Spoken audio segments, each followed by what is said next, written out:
You and I have a rendezvous with destiny. We'll preserve for our children this, the last best hope of man on earth, or we'll sentence them to take the last step into 1,000 years of darkness. I know that you've been lectured at and spoken to, and a lot of things are going on. When I was a young man, you knew that if you dreamed big and worked hard, there was no limit to how far you could go. Hope finds its expression in hard work. Hard work, personal initiative, opportunity, love of family, neighborhood, patriotism, and belief in God. And this idea that government is beholden to the people, that it has no other source of power except the sovereign people, is still the newest and the most unique idea in all the long history of man's relation to man. Those values so crucial to a strong and a successful country. Those were the values that we pledged to defend and restore. We want to create opportunities so that all Americans can go forward together with nobody left behind. The problems of overspending, big taxing, and runaway bureaucracy that have sapped our economic strength did not begin 20 months ago. They've been building for 20 years, leading us to higher and higher levels of inflation and unemployment. Those problems became so acute they nearly brought America down. It's good for society when we all know that no one is manipulating the system to their advantage because they're rich and powerful. But it's also good for society when everyone pays something, that everyone makes a contribution. Now, I know that there are some whom I've referred to as Rip Van Winkles who seem to have forgotten that America even existed. They want to make you and I believe that this is a contest between two men, that we're to choose just between two personalities. Let me just interject a word here about partisanship, because I want to make something plain. When I speak out, I'm not attacking any one party or administration. I'll say it very clearly now, again. You and I are told increasingly we have to choose between a left or right. Well, I'd like to suggest there is no such thing as a left or right. There's only an up or down. Our programs couldn't pass in the Congress without support from responsible Democrats. I believe that the issues confronting us cross party lines. As a matter of fact, for a good share of my life, I was a Democrat. I was elected this time as a Republican, but with Republican and Democratic votes. And I just wish everyone in Washington could understand what millions of Republicans and Democrats at the grassroots learned a long time ago. And we took a giant step backward, spending like there was no tomorrow, opening the floodgates of printing press money. We've sought to solve the problems of unemployment through government planning, and the more the plans fail, the more the planners plan. And that's not good enough for America. The bottom line was an unacceptable decline in the real wages, earnings, and buying power of the working families and senior citizens of America. But seriously, what are we doing to those we seek to help? And I share their frustration. Every American should be shocked at the economic chaos which created today's needless results. It's agonizing to me that there isn't a quicker, easier cure for this terrible economic illness that was so long in the making. In a program that takes from the needy and gives to the greedy. It was Washington that grew fat and prosperous by making everyone else poorer. These proliferating bureaus with their thousands of regulations have cost us many of our constitutional safeguards. How many of us realize that today federal agents can invade a man's property without a warrant? They can impose a fine without a formal hearing, let alone a trial by jury, and they can seize and sell his property at auction to enforce the payment of that fine. You think we should sit back and let that happen to America? Inflation is the greatest enemy of all the people and of our hopes for economic growth. It is at the bottom of the problems that we're trying to solve. No government ever voluntarily reduces itself in size, so government programs once launched never disappear. Actually, a government bureau is the nearest thing to eternal life we'll ever see on this earth. You can't drink yourself sober, you can't spend yourself rich, and you can't prime the pump without pumping the prime. It's a philosophy you can live by. In fact, I hope you do. We hear so much breastbeating about fairness and compassion, particularly from the other side of the aisle.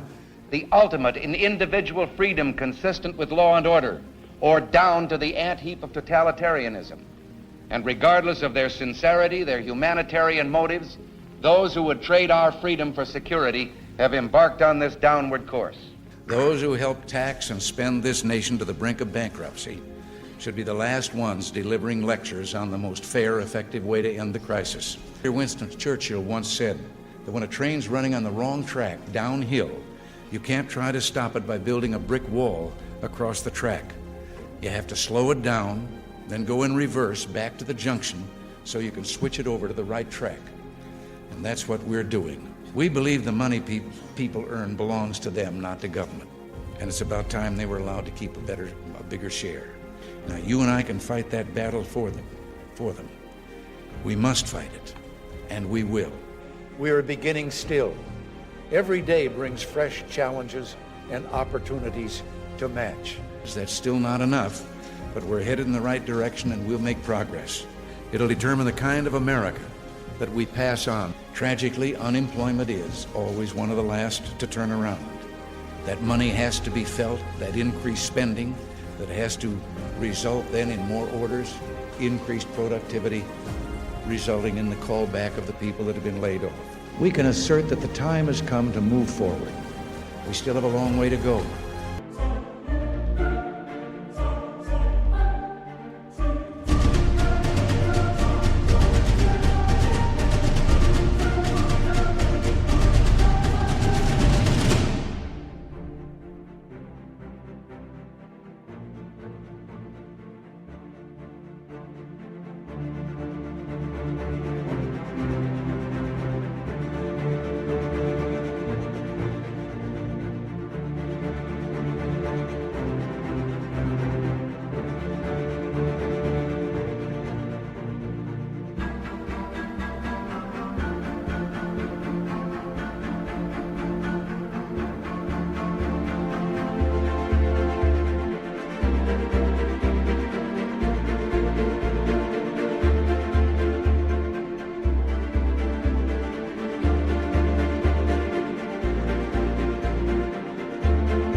This is so important as you look to the future. You see, in the 21st century, staying employed will mean more than just knowing something. It'll mean being able to keep on learning. It'll mean having character and discipline and being proud of yourselves.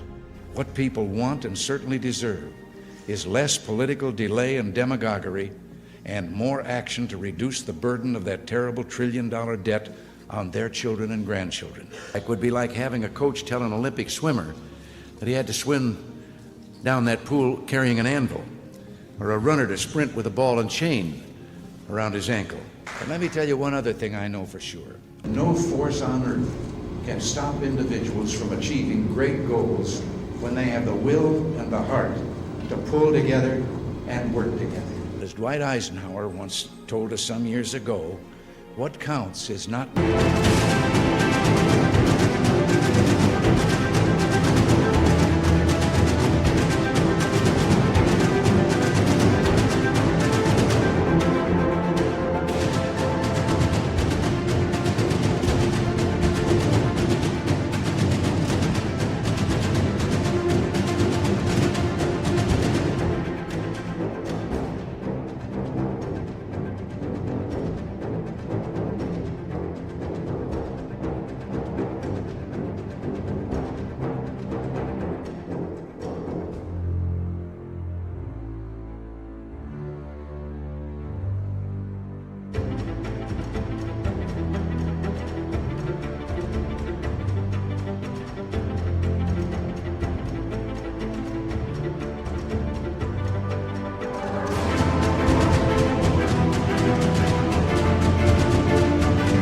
necessarily the size of the dog in the fight.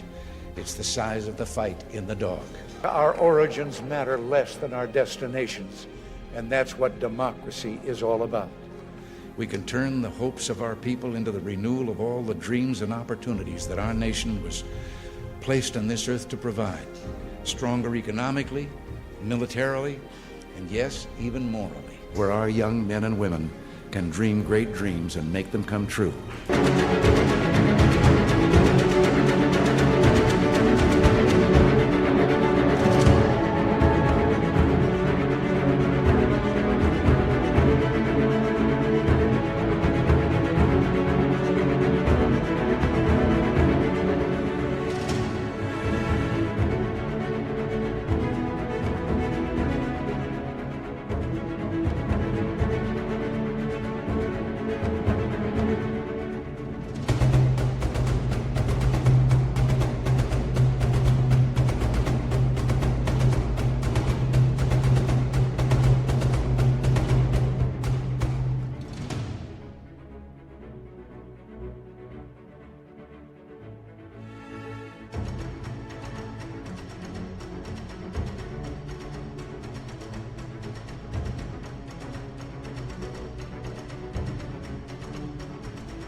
Now we have arrived, as we always do, at the moment of truth. It's a clear choice about the kind of nation we'll be. Whether we believe in our capacity for self-government or whether we abandon the American Revolution and confess that a little intellectual elite in a far distant capital can plan our lives for us better than we can plan them ourselves. Let us all renew our commitment, renew our pledge to day by day, person by person, make our country and the world a better place to live. Let our message be clear. We are asking the American people to stand with us steady and unwavering. It is time to clean house, to clean out the privileges and perks, clean out the arrogance and the big egos, clean out the scandals, the corner cutting and the foot dragging. We concede no losses and we take no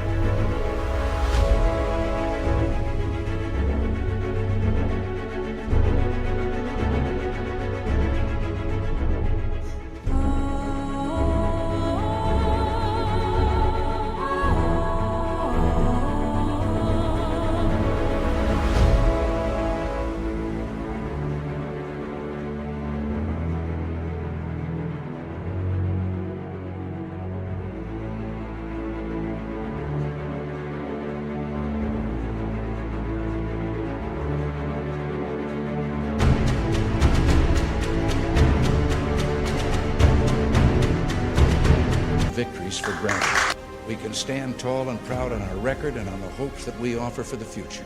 You're free to be anything. You're free to be whatever you want to be with no one and nothing stopping. In a free society, you're free to invent yourself, to turn yourself into a great teacher, a race car driver, a minister, or a movie star, or a grower and seller of flowers. You could be anything. It's your invention, and there's nothing to stop you. You and I have the ability and the dignity and the right to make our own decisions and determine our own destiny. Thank you very much.